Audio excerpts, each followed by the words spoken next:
търпи развитие, защото в Китай имаше едно задържане на населението, обаче сега Индия продължава да увеличава население. Индия много скоро ще мине Китай и това ще стане най-населената държава в света. Индия с най-голямо население. Там вероятно също ще има политически и социални мерки, нали, за ограничаване на раждаемостта и така нататък. Но пък държавите като Китай, които ограничиха, пък така те пък са имат демографски проблем. Всъщност се оказа, че то не е толкова лесно просто да кажеш едно дете и не повече в семейството и примерно така да продължи 10 или 20 години, обаче след това идват други проблеми. Защото и в Китай населението застарява и там има пенсионна система, която трябва да бъде финансирана, здравна система също.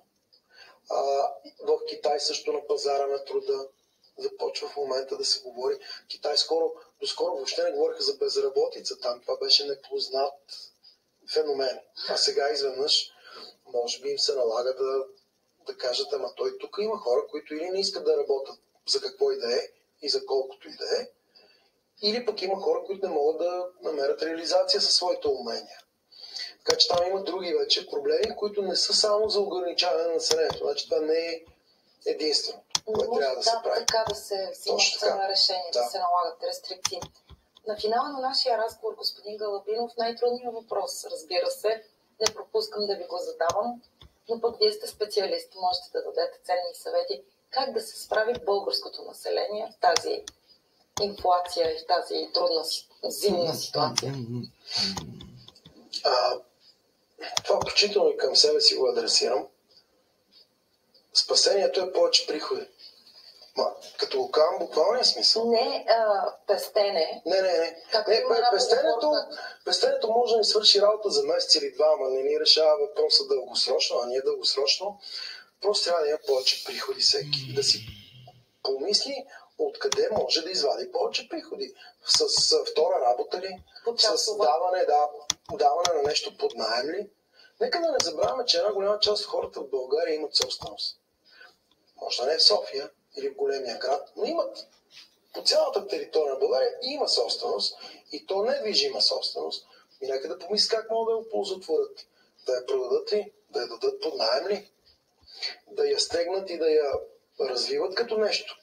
Туризъм или нещо друго, или складови стопанства или нещо. Тоест тази собственост да не стои просто така и да става жертва на плячкосване. Нерядко се случва, съжаление и това. Ние българите пак да се обърнем обратно към това, което имаме. Собствеността си, която имаме. Земя, имоти, постройки, къщи и така нататък. Това е едното. И оттам да изкараме максимума в доходи, който можем. Другото е по линия на предприемачество, колкото и да звучи, нали? Защото повечето хора вече казват, какво предприемачество? Дай да намерим някъде една хубава заплата и да съм там, нали, от 8 до 5.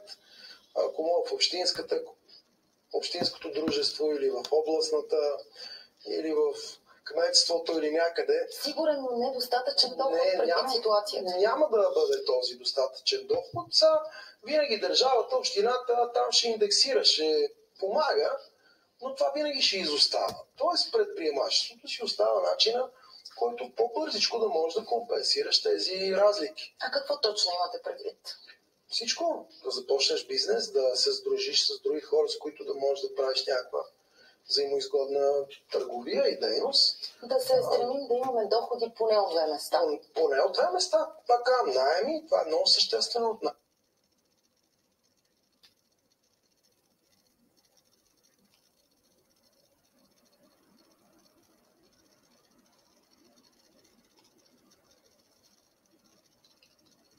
Зелената икономика всъщност увеличава нетния доход на хората. Стига да знае как човек да го направи.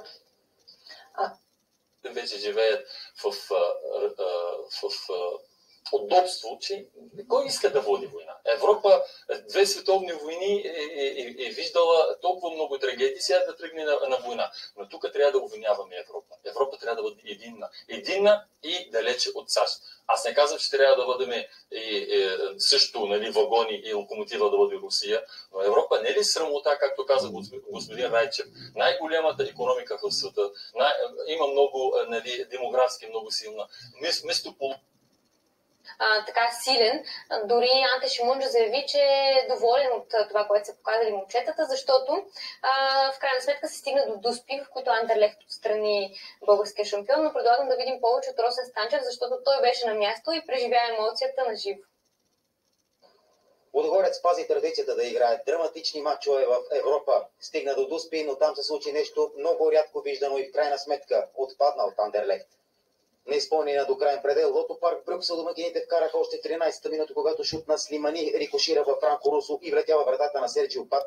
В 22-та минута гол на Игор Тяго за Лудогорец бе отменен заради засада.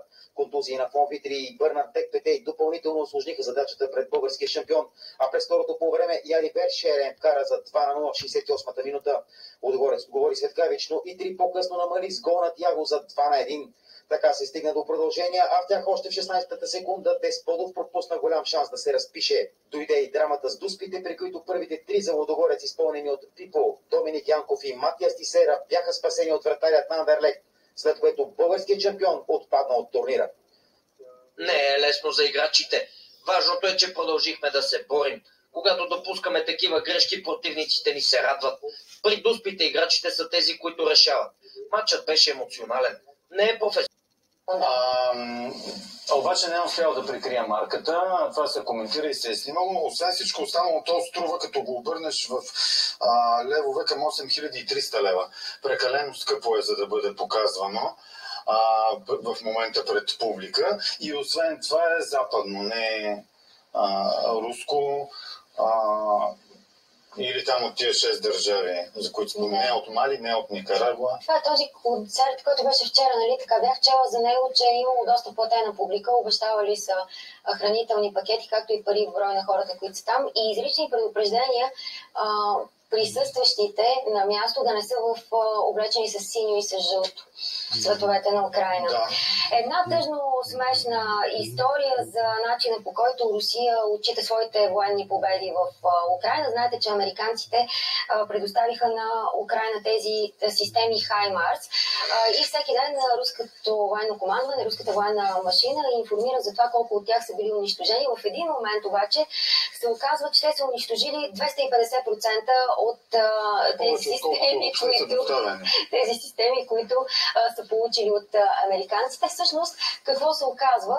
Разкритието е на чешка телевизия, която разказва за една фабрика, в която произвеждат надуваеми такива хаймарси.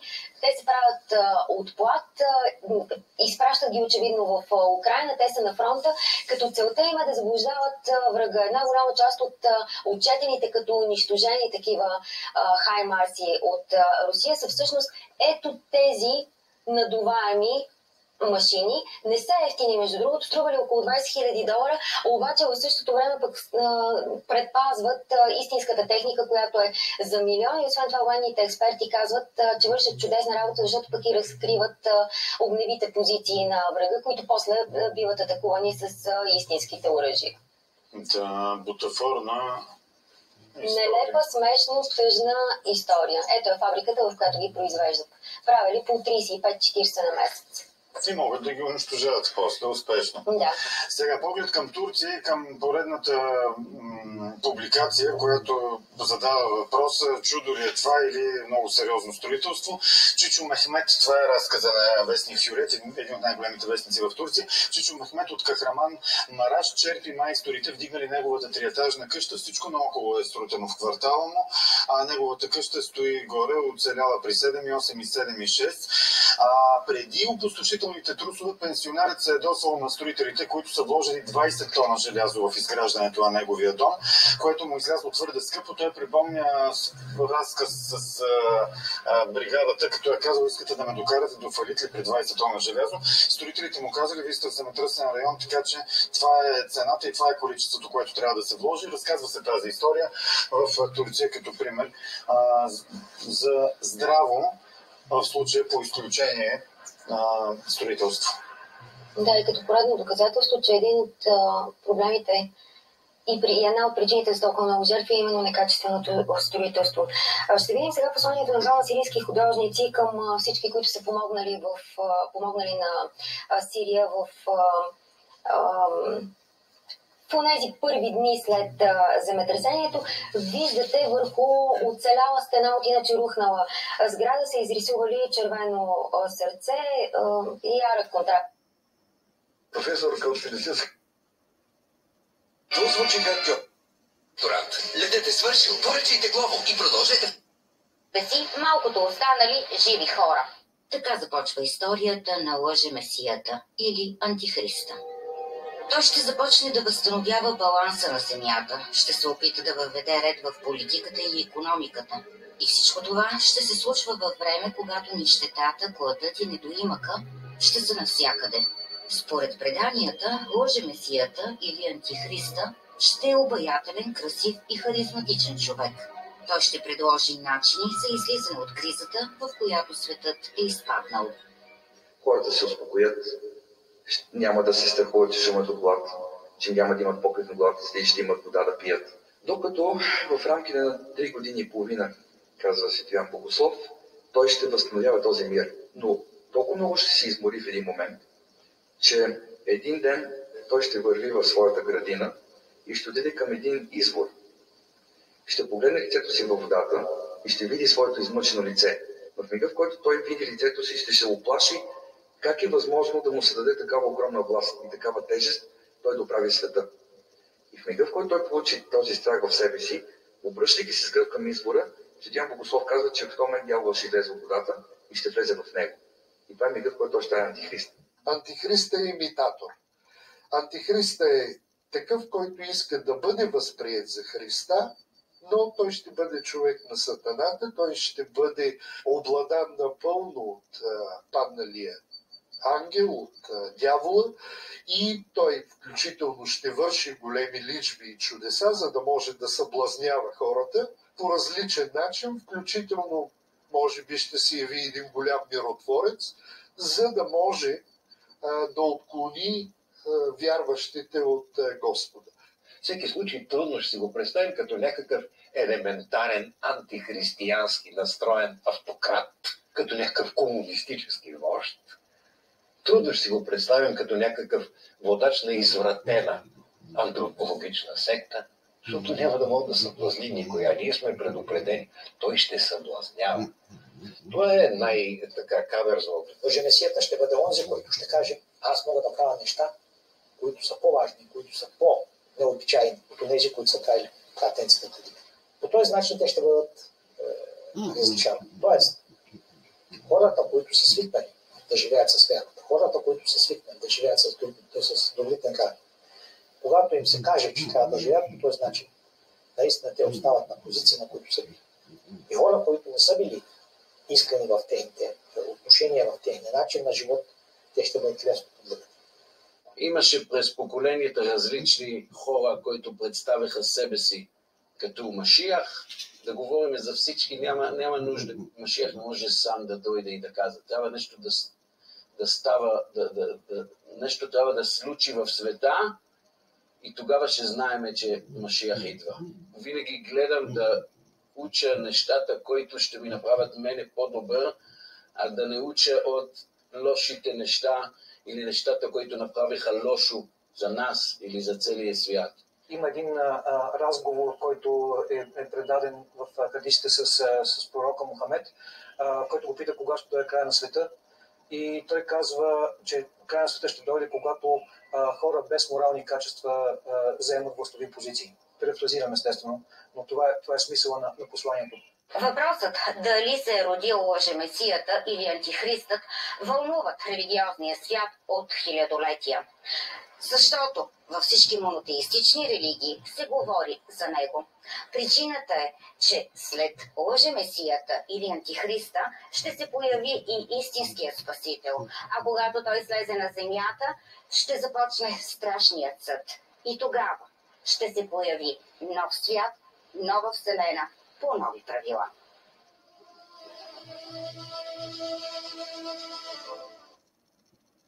Съпротивата им, тяхната дивизия става известна като героичната. Победени, накрая бягат и очакват съдбата си от другата страна на границата. Френското правителство им дава шанс да изберат на коя страна искат да се върнат. 46 предпочитат да минат към франкистката зона. Останалите почти 7000 ще продължат да се борят за републиката.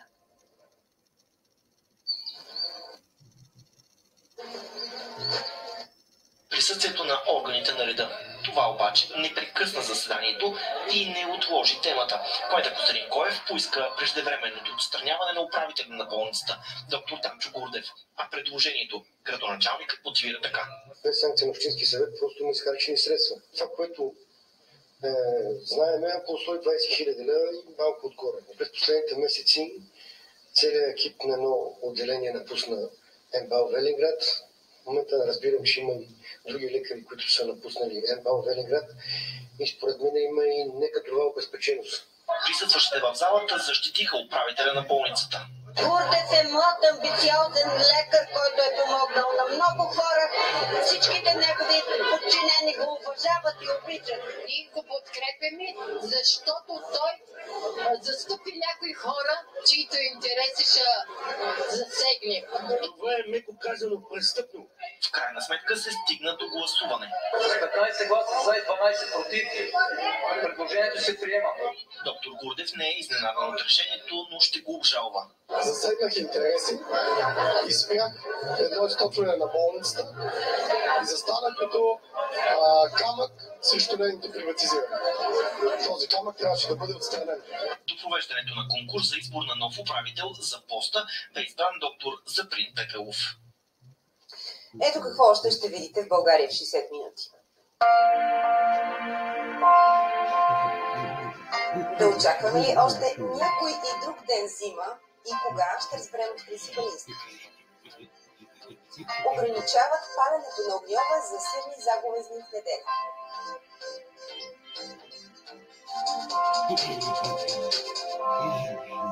Отиваме в Пловдив за среща с 3 талантливи момчета. Те са ученици в професионалната гимназия по електроника и електротехника и имат златни медали за проекта им за соларен баскетболен кош. С него са участвали в националния конкурс за STEM науки в България. Как науката помага в спорта, Галена Паскова сега ни среща с победителите. Галена, здравей! Що за чудо е този кош? Здравей, Мариана! Добър ден и на зрителите! Чудо е този кош. Явно е голямо чудо, защото е донесъл златни медали на ето тези 3 пловдивски герои. Представям ви Атанас Аргиров, Иво Абрашев и Мирослав Коштилов. От 9 Б клас ли сте, момчета? Много ми е драго. Не сте притеснени, спокойни сте. Репетирахме. Как сте? Първо, честито! Мерси. Прекрасно сме. И се радваме много да ви разкажем за нашия соларен баскетбол. Направим само да попитам, кога ще вземете медалите, т.е. кога ще ви бъдат връчени официално? Медалите ще бъдат връчени на 13 април на конференция, която... Ще ходите? Да. Добре, сега кой започва? Да обясним сега къде ще бъде този баскетболен кош и защо? Защо въобще, как науката може да помогне на спорта? Защо се насочихте към това, като може да отидеш и да обясняваш сега? Да. Започна в края на 8 клас, когато нашата преподавателка, инженер Райчева, ни обясняваше за слънчевата енергия и ни показваше един уред, който може да се използва за измерване на слънчева радиация. Този уред се използва за... уреда е ето там. Да. Ето това уреда, който се използва за направата на слънчеви карти, като ето тази слънчева карта. Сега чакай малко, да се намеся и аз, Мариана. Всъщност това е училището, професионалната гимназия по електротехника и електроника. Така, ето това е Пещерско шосе и всъщност това е игрището. Давай сега нататък. Това са двата баскетболни коша, като единия виждаме, че имаме слънчева радиация от 350 Вт на квадратен метър и другия има... Какво ни помага тази слънчева радиация? Кажи си. Помага ни за енергията на слънчевите панели да съхрани самите събиране на точки и как ще се събират самите точки. Не се очудай, че те питам така. Питам те, за да стане ясно на всички нас, включително и на мен. Добре, и какво следва от тук нататък? Тук нататък следва модела на соларния баскетболен кош. Ще видим този модел. Кой ще говори, момчета? Айде сега, добре, втория златен медалист. Само как се казваш? Аз съм Иво Абрашев. И аз отговарях за тази част от проекта, т.е. система... Много сложно. Да. За отбелязване на попадение използваме два сензора. Единият е механичен сензор за движение, който е монтиран на ринга на баскетболния кош. Да кажем сега, т.е. топката минава отдолу или отгоре. Ме поправихте вие, добре. И да се удари в този сензор. Точно, така да се отчете правилно попадение. А да се отбележат съответния брой точки, използваме лидар сензор, той работи ето по този начин и така изгражда 3D модел на игралното поле, като по този начин се следи от коя линия е изстреляна топката, да се отбележат съответния брой точки. А за работата на тези сензори отговаря Arduino контролер, за който малко ще чуя. Те са си разграфили лекцията, която така решиха да ни изнесат. Много ми е драго. Момчета, не бягайте. Това е нещо много сложно, т.е. дайте да го видим на практика. Това е може би някакъв компютърен език. Тук аз не съм веща. Айде сега да видим как на практика. Елате тук. Какво се случва? Всъщност това нещо захранва цялата история, за която вие сте получили медали. Именно. Значи, създаването на този модел беше моя работа, като симулира системата, която видяхте преди малко. Това е основният чип, който определя точките. И тези две джички репрезентират двата сигнала, които получаваме. В момента единият сигнал е положителен, другия отрицателен. Следователно, лампичката не свети или няма кош. Ако и двата сигнала станат положителни, лампичката светва. Тоест, двата сензора, които трябва да отчетат топката, така ли? Да. Браво, справих се. Момчета, защо решихте да инвестирате научните си познания именно в това баскетболен, елате тук, соларен баскетболен кош? Тоест, айде, аз ви попитах и следното. Решили сте, може би, да улесните вашите преподаватели, защото знам, че са много дени в гимназията относно спорта, да не смятат много. 1, 2, 3, 4. Така да се Ами, главно беше да се улесни и също да подпомогне на вече играещите баскетбол ученици, като освен това може да се използва в други спортни игри. Това е посветил нас в 7 сутринта. Аз съм Румен Йовчев. Здравейте! Една година от началото на войната в Украйна. Страна посъмна с предупреждение за нови руски атаки. В ранните числа на 24 февруари 2022 година руският президент нареди войски на Русия да нахлуят в Украйна. Според статистиката на ООН, войната е отнела живота на около 8000 цивилни, над 13 000 са ранени. Руските атаки превърнаха 8 милиона украинци в бежанци и най-много потърсили убежище има в Полша около 1 600 000 души. Междувременно Общото събрание на ООН одобри необвързваща резолюция, с която призовава Русия да прекрати военните си действия в Украйна и да изтегли войските си. 7 държави гласуваха против, а 32 въздържали се. Сред въздържалите се е и Китай. По повод една година от войната в Украйна у нас ще бъдат организирани протестни шествия в знак на съпричастност на българския народ с украинския. Протести са предвидени в по-големите градове на страната. Очаква се съдът да гледа мярката на полицай от столичното 9-то районно, който беше задържан с подкуп. Служителят на реда поискал 5000 лева от собственик на фирма, за да приключи преписка в полза на предприемача. Изнудваният обаче подал сигнал и от вътрешна сигурност поели случая. 43-годишният служител на икономическа полиция в Люлинското районно е арестуван минути след като получил част от поисканата сума. Банкнотите били белязани, прокуратурата ще поиска постоянен арест за задържание. Продължава делото срещу Георги Семерджиев, който е подсъдим за катастрофата от 5 юли миналата година на столичния булевар Черни връх, при която загинаха 2 млади жени. Делото продължава с разпит на свидетели. Семерджиев е подсъдим за 5 престъпления, сред които шофиране с фалшива шофьорска книжка и неистински регистрационни номера и под въздействието на наркотици. Той се намира в ареста от няколко месеца. Експертиза установи, че Семерджиев е карал с 166 км в час в нощта на катастрофата, като е минал и на червен светофар. До момента бяха разпитани полицаят Симона Радева, за която има данни, че помогнала на Семерджиев да се открие. Разпитан беше и приятелят Мирослав Якимов, който е един от първите полицаи, пристигнали на мястото на катастрофата. И двамата вече не са служители на МВР. 7-годишното момиче, което пострада тежко на писта в Банско, е преминало подробни прегледи и изследвания, съобщиха от Пирогов, където е настанено. Тази сутрин от болницата ще дадат повече информация за състоянието му. Детето е с редица фрактури, много тежки травми на вътрешните органи. Инцидентът стана вчера по обяд, като детето, което от Румъния било с ски учител в група с други ученици. Било е блъснато от 15-годишно момиче, което също е от Румъния. Отиваме сега на едно от местата, където започна всичко. Град Ирпин, в покрайнините на украинската столица, който и днес пази белезите от едномесечната руска окупация. Лично мен 4 пъти искаха да ме разстрелят, казват местните. Настя, към теб. Добро утро, не от Ирпин, а от Киев. Към Ирпин ще отидем след мъничко в нашия репортаж. Тук в Киев нощта премина спокойно, без сигнали за въздушна тревога, без изключвания на тока, без паника, без притеснения за това, че хората тук не са в безопасност. 12 месеца след началото на войната Киев изглежда коренно различно спрямо 24 февруари 2022 година. По това време вече всички сирени за въздушна тревога на цялата страна даваха сигнал за опасност. Хората тук в Киев се бяха укрили в метрото или в своите мазета и убежищата в своите сгради, защото навсякъде по цялата територия на Украйна ехтяха взривове. Пораженията върху инфраструктурата тук в Киев вече са преодоляни, щетите са възстановени, но не така изглежда град Ирпин само на няколко километра от тук. Вчера там разговаряхме с директора на болницата в града, който остава там и временно по време на руската окупация. Той е един от хората, които стоят за създаването на така наречената братска могила, където са погребани десетки убити по улиците украинци от руските войски. Да чуем неговата история. Но лично мен 4 пъти искаха да ме разстрелят. Така започна разказът на доктор Антон Довгопол, директор на болницата в Ирпин за дните под руска окупация. Относились как живо. Отнасяха се с нас като с животни. За тях ние бяхме нищо. Убиваха хора. Ние спасявахме, когато можехме да спасим. Държаха се нагло. Сякаш дори не знам как да го опиша.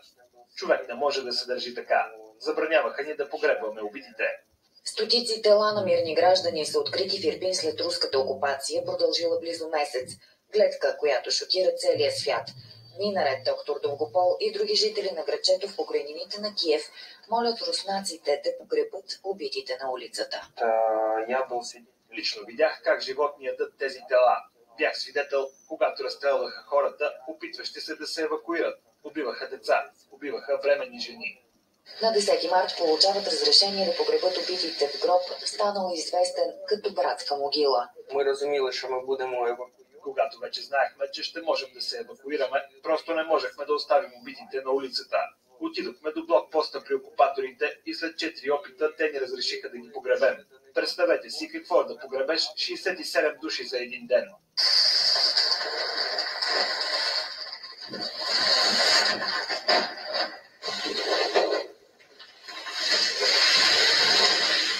Доктор Довгопол е един от първите, които се връщат в Ирпин след изтеглянето на руснаците. Така изглежда мародерството. Така заварва болницата в Ирпин, когато се завръща за първи път след окупацията.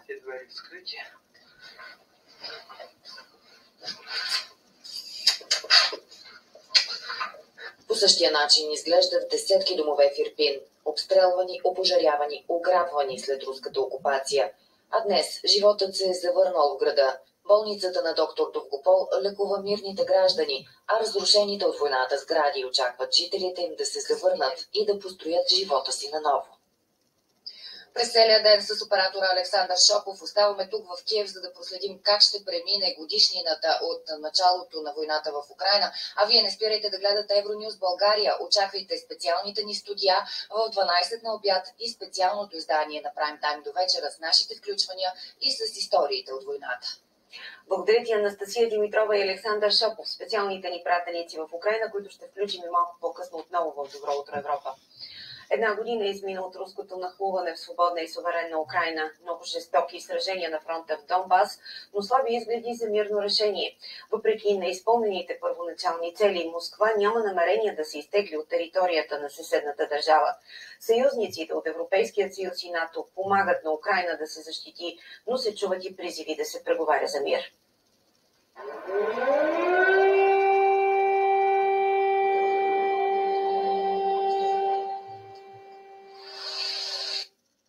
Една разбивка им предложих какви могат да са първите варианти да се започне с този процес. Да се започне от малкото, от 2% отделено на данък общ доход и други подобни примери, които му ги дадох и написани. За съжаление не получихме отклик и нямаше никакво действие в тази. Добре, плаши ли, че има така доста голяма несигурност в бюджета, липсата на постоянно правителство? липсата на редовен кабинет не трябва да ни плаши. По-скоро трябва да ни плаши липсата на бюджет. Защото дори да има или да няма редовен кабинет, е важно България да има бюджет. А този бюджет се приема единствено само от Народното събрание. Така е, да. Така че, за съжаление, политиците в последно време, по-скоро политическите партии, изкопаха ровове помежду си, които трудно могат да прескочат. Но те забравят нещо много важно. Всички ние сме ги избрали да бъдат там, за да могат важните за България решения да бъдат приети. Аз не мога да разбера какво беше и каква беше причината да не бъде прият национален бюджет. Да има национално съгласие по едно или две пера. Достатъчно. То не се знае кога ще бъде прият.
Когато успея да намеря 21. Вета и карамелизация. Се махне. Напомня ми за ябълков пай, защото е хрупкаво и сладко. Яденето на тази торта в кралския дворец на хълма е преживяване.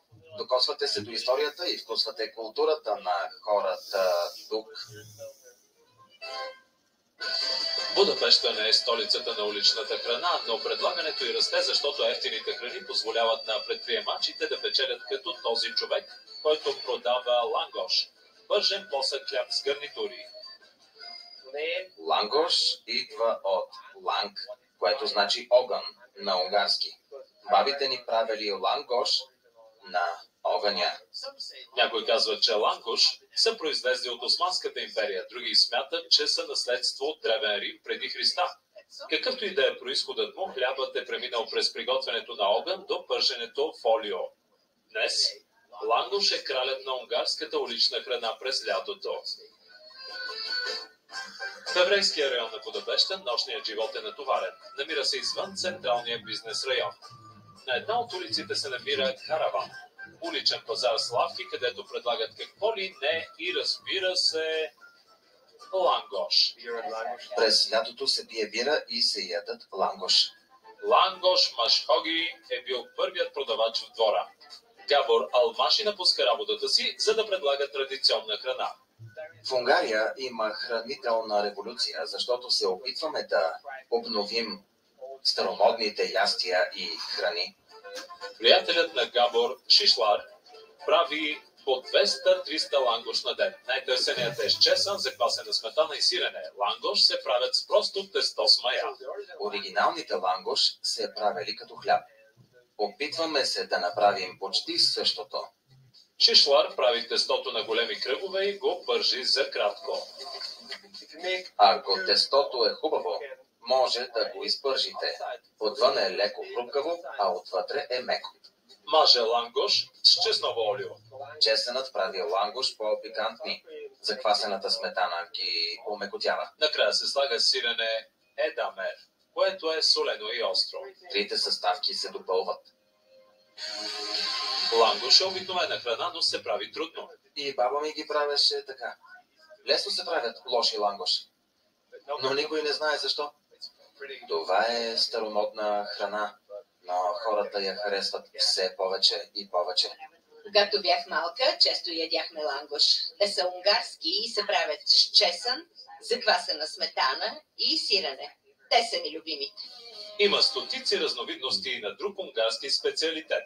Всички твърдят, че тази на баба им е най-хубава. Неговата рецепта наистина е такава.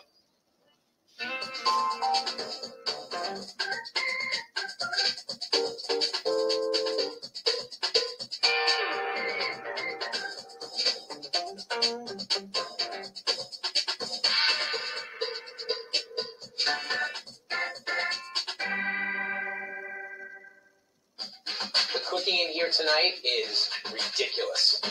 2 dishes in 45 minutes, Tiff. Wait till you get there. I'm doing it. Макейла и Кейлан.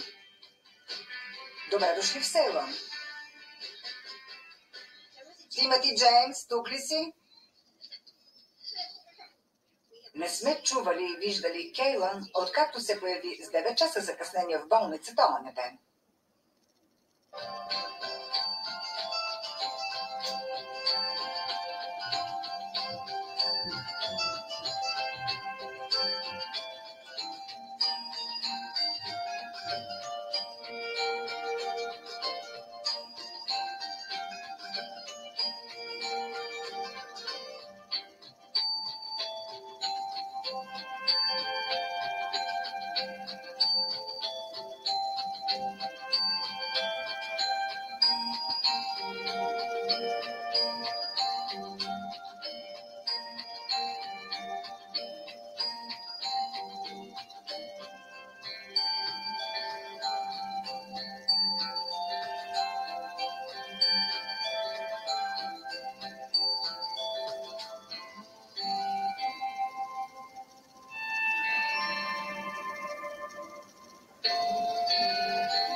истински истории, срещи с големите звезди и успели българи и много приятни изненади. Как да живеем по-добре и кои са интересните места в града. Когато търсиш доброто си настроение, ела в Матине. С мен Рени. Всяка седмица в WNS TV и Дирбеге.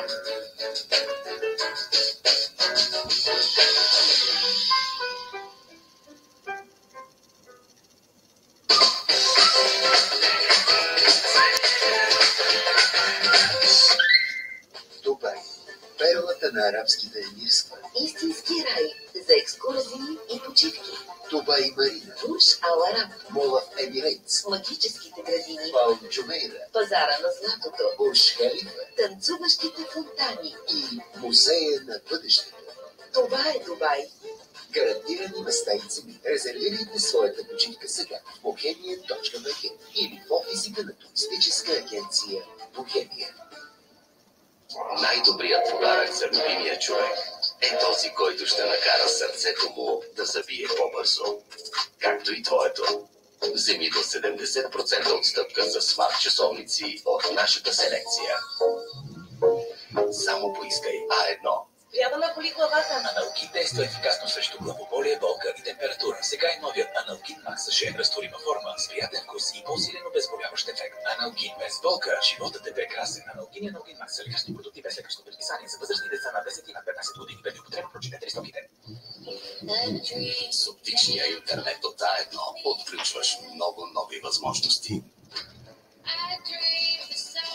Вече целият свят е твоето игрище. Покажи какво можеш. С интерактивната телевизия от А1 откриваш нови светове. Ние създаваме технологии за теб, а ти събираш семейството заедно. Избери телевизия и интернет на супер цена за 15,50 на месец за първите 6 месеца. Само поискай А1. Дифузерът Airwick Aromalist разпръсква аромат с натурални етерични масла, които създават настроение. Вижте и почувствайте как ароматът щастие изпълва дома ви и останете свързани с природата.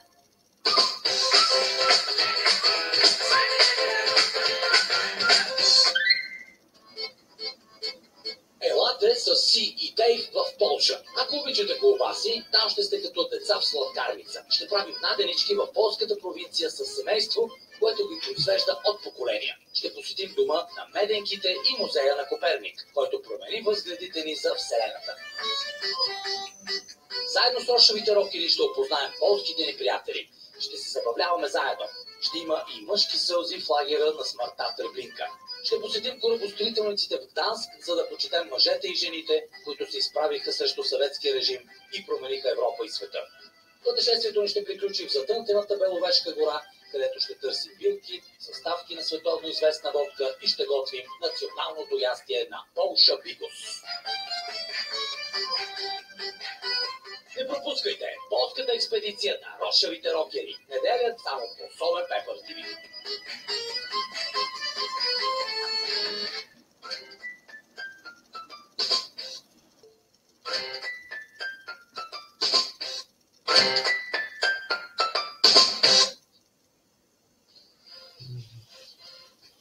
Здравейте, аз съм Ники Красимиров и вие сте с добре опечени истории.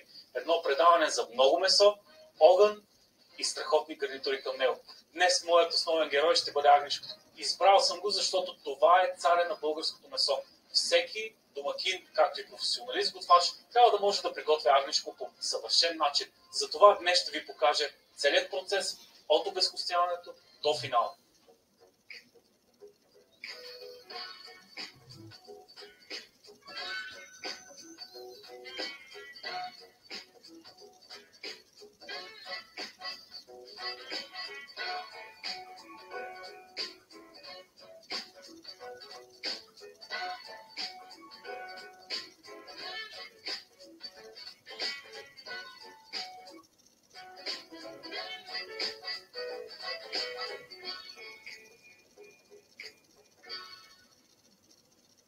Днес подбрах една специална рецепта за агнешко, идва от Мароко.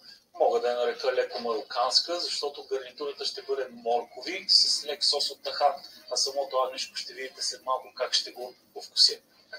За обезкостяването се изисква страхотен майсторлък. Голямо предизвикателство е и не всички го умеят.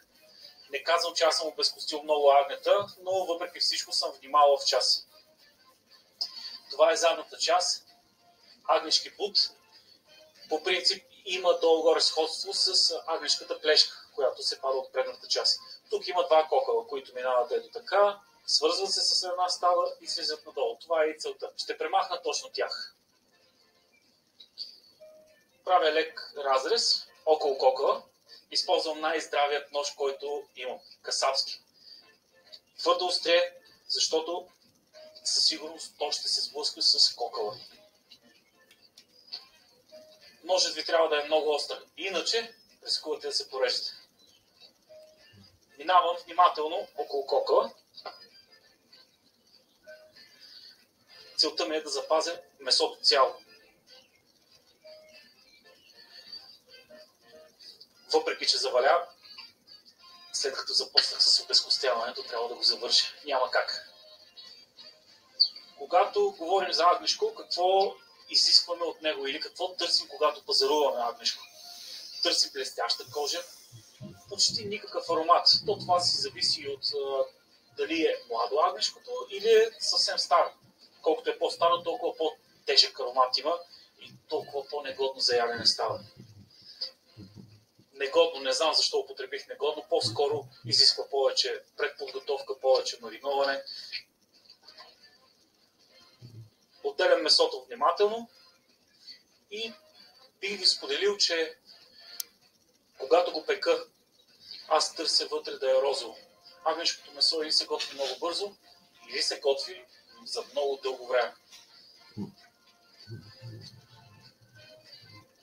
Ето виждате как се освободи ставата. И я премахваме. Тези кокали не ги изхвърлете. От тях става чудесен бульон, може да ги изпечете и след това да ги сварите на супа. Изключително богати са на витамини, минерали и хранителни вещества.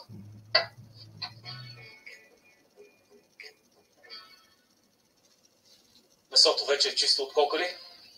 Ще го прехвърля в тази тава и ще го вкуся. За тази цел ще смеся няколко подправки в дълбока купа. Ще направя паста с помощта на зехтин и ще намажа и масажирам месото обилно. Ето е и купата. Около 200 мл зехтин използвам. Много е важно да вкусите вашето месо преди да го готвите. Да го масажирате и да го оставите на страна поне за 15 минути до 30 минути, в зависимост от големината на месото. Така ще си гарантирате перфектен център. Розов или перфектни 63 градуса. Използвам червен пипер задължително при агнешкото. Още идеално е така го готвиш. Бял пипер, млян. Тук ще ни трябва хабанче. Това е кориандър и при нас, българите, не е много характерно да го използваме, но пък в Мароко го обожават.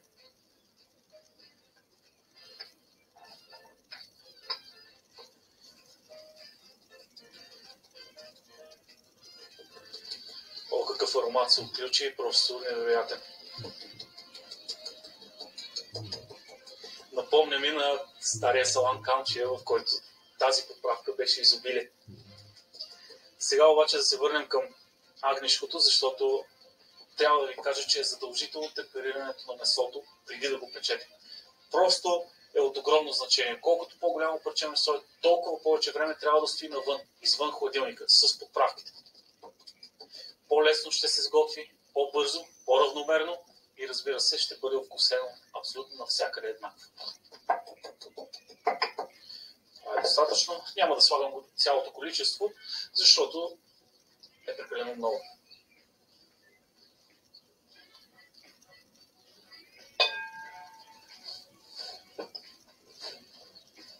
Мароко и петмес. Задължително агнешкото си върви с лека сладост. Идва си от петмеза. А и искаме коричката отвън да да се запечата бързо и да се карамелизира.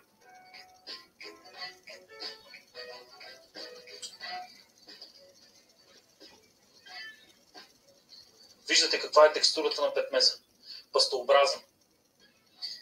Наистина невероятна комбинация с агнешкото и с гарнитурата към него, за която те първо ще говорим.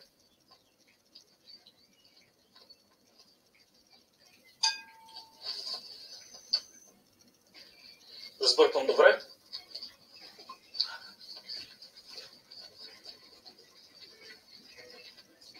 Как ще балансирам тази сладост? Разбира се, отново с сол. На килограм месо се падат около 15 грама сол. Това си е по рецептурник. Посолявам обилно. Както и от другата страна.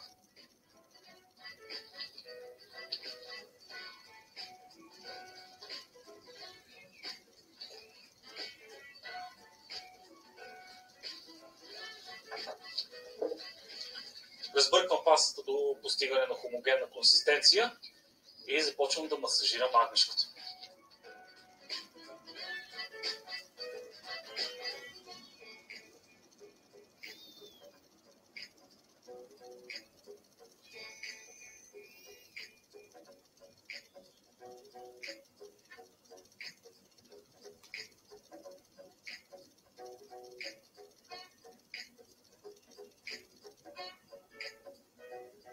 Вече съм готов да пристъпя към запечатването на месото, преди да го завия в пакет.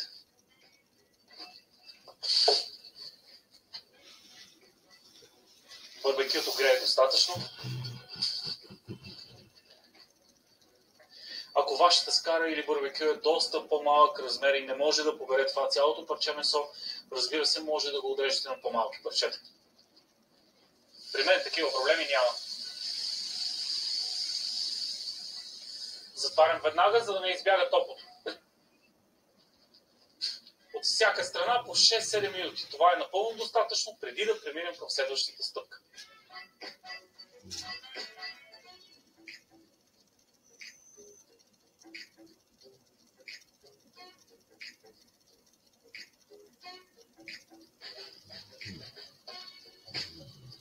Месото е готово. Гаранция. Просто уха е невероятно. Напечени сливи. Това, разбира се, от петмеза. Няма откъде другаде да дойде този аромат на агнешкото, освен от петмеза. Това, което направих, е да го запечатам много бързо, на бърз огън и от двете страни. Следва почивка 5-6-10 минути, след което ще добавим към него пресни подправки. Виждате този букет от пресен джоджен, розмарин, мащерка. Ще сложим към него чесън. Няма как агнешко без чесън. Ще го затворим в пакет и ще го оставим на спокойствие на бавен огън за 30 минути. През това време ще ви покажа гарнитурата от моркови на барбекю, които ще бъдат полети с марокански сос с тахан и лимонов сок.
Стигнах до морковите. Перфектната гарнитура за агнешкото месо, мароканска рецепта. Отново ви напомням, че няма по-съвършена комбинация от моркови с агнешка. Значи сме в България, значи сме свикнали да едем сурови моркови на салата, но тук Ще сготвим морковите и ще ги полеем със страхотен сос, който ще видите само след секунди. Няма нужда да режем морковите много насипно. Напротив, само през средата, напълно достатъчно. В случая използвам два вида моркови. Вие, ако имате вкъщи само оранжеви, използвайте само оранжеви. Няма никакъв проблем. Аз използвам бели и оранжеви. Не знам дали сте се интересували, но преди да станат оранжеви морковите са били виолетови. Оранжеви са станали малко по-късно в Холандия, в чест на краля. Аз лично ще използвам около килограм моркови. На мен толкова са ми достатъчно. Преди да ги сложим на барбекюто да се пекат, трябва да ги бланшираме за около 5-6 минути, колкото да омекнат съвсем малко.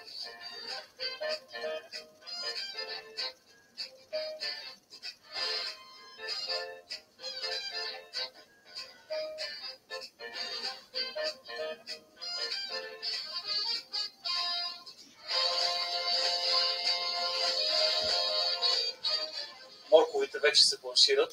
Около 6 минути им е необходимо да омекнат отвън, но отвътре да си запазят вкуса. Към водата съм добавил равни количества сол и захар.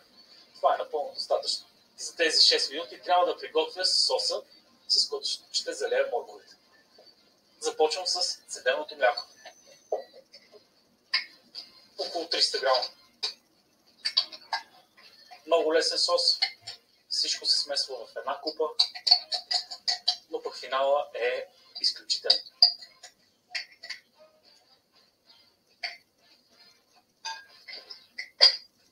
Заквасена сметана, която ще омекоти цеденото мляко.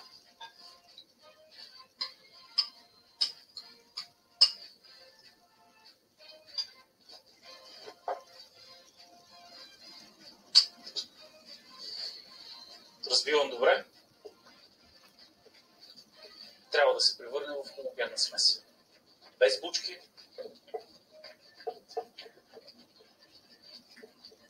И изкрящо бяла.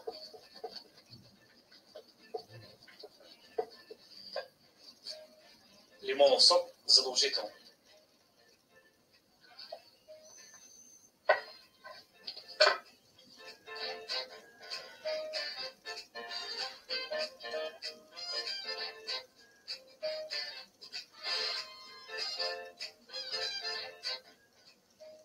Един лимон е напълно достатъчно.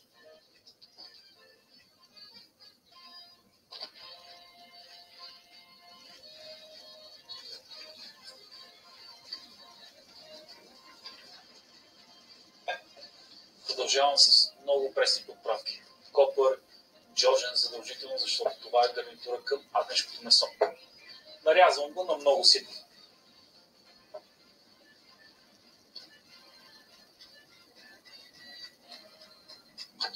По същия начин ще нарежа и копър.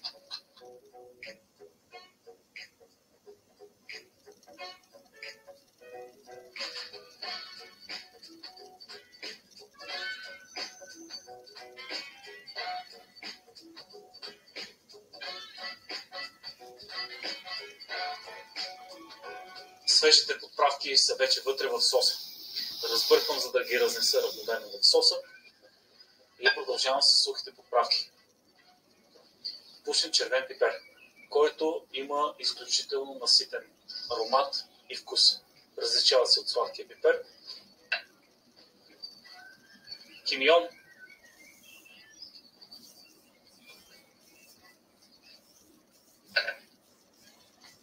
И съвсем малко сол.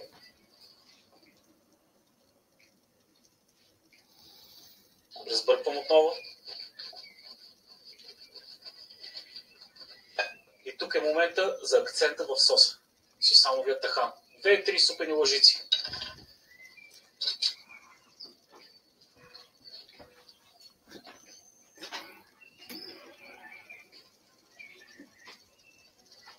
Не прекалявайте много с него, защото той е доминиращ. Ако сложите твърде много, няма да усетите вкуса на агнешкото месо и на морковите.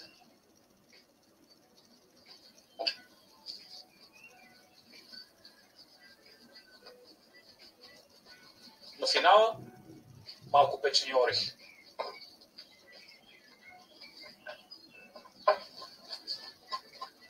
Веднага след като приключа с соса, ще изваря агнешкото ухае невероятно и съм сигурен, че е готово. След това ще изпека морковите.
Нямам търпение да видя какво се получило.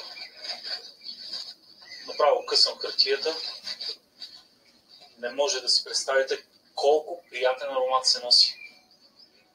Месото е починало около 30 минути вече, откакто е готово. И сега ще го нарежа на тънки слайсове.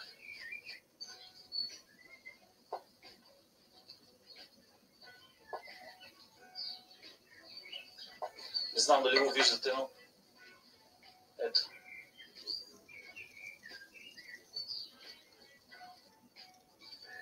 Изключително сочно, независимо, че сме го готвили само 30 минути. Но тук роля играят подправките, темперирането, мариноването. Това парче месо е напълно достатъчно за 4 души, особено с гарнитурата от морковите, които са напълно готови също. Сега сервирам и ще мога най-после и да опитам.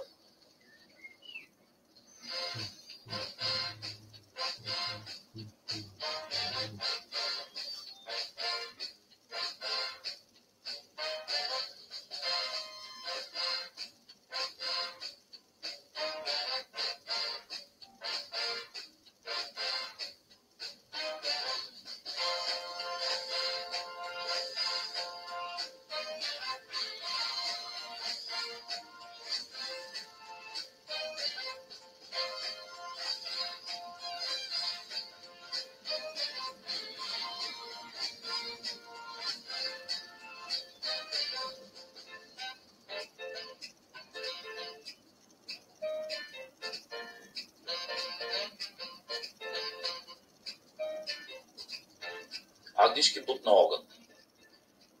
Агнешкият бут се обезкостява така, че да остане цяло парче месо. Зехтинът се смесва с червения и белия пипер, счукания в хаванче кориандър и петмеза.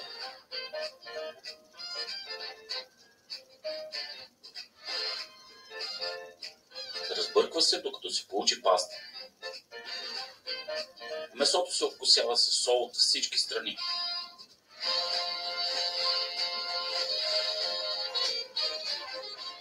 След това се намазва добре с пастата от подправки и се оставя така за около 30 минути. Запича се на барбекю от всички страни.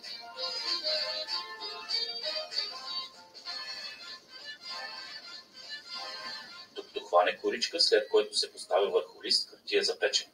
Върху него се поставят разполовената глава чесън, стръковете джоджан, мащерка и розмарин. Завива се много добре с хартията, а след това и с лист алуминиево фолио.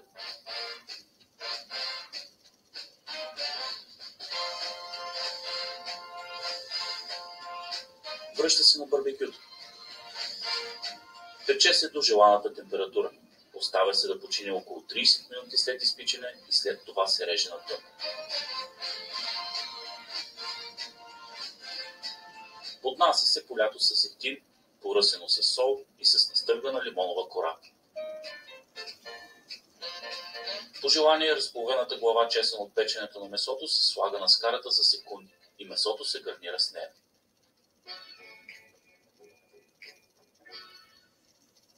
Моркови на барбекю с йогурт сос. Морковите се избиват много добре и ако са заедно с зелената част, се изрязват до толкова, че да остане малко от нея. Разполовяват се по дължина. Бланшират се във вряща вода с равни количества сол и захар за около 6 минути. Изваждат се в купа и се овкусяват с зехтин. Поставят се върху добре разпаленото барбекю в зона, която не е твърде гореща и се запичат, като се обръщат периодично.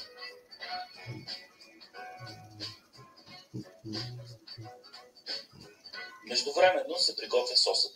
В купа се смесват седеното мляко и заквасената сметана. Разбъркват се добре, прибавят се сокът от лимона и ситно нарязаните джоджен и копър.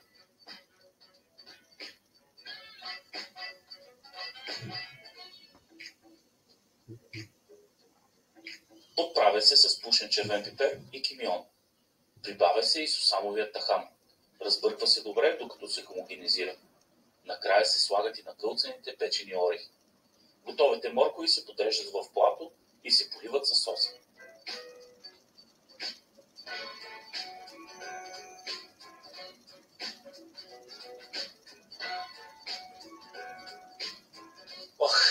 Най-накрая ми остана време да опитам от това месо. Невероятна гарнитура, цветна от моркови. Ароматите, които се носят от тази дървена дъска, не мога да ги преброя на пръстите си на двете си ръце. Това са чесън, пресните подправки като мащерка, розмарин, имаше малко джоджен. Невероятно съчетание.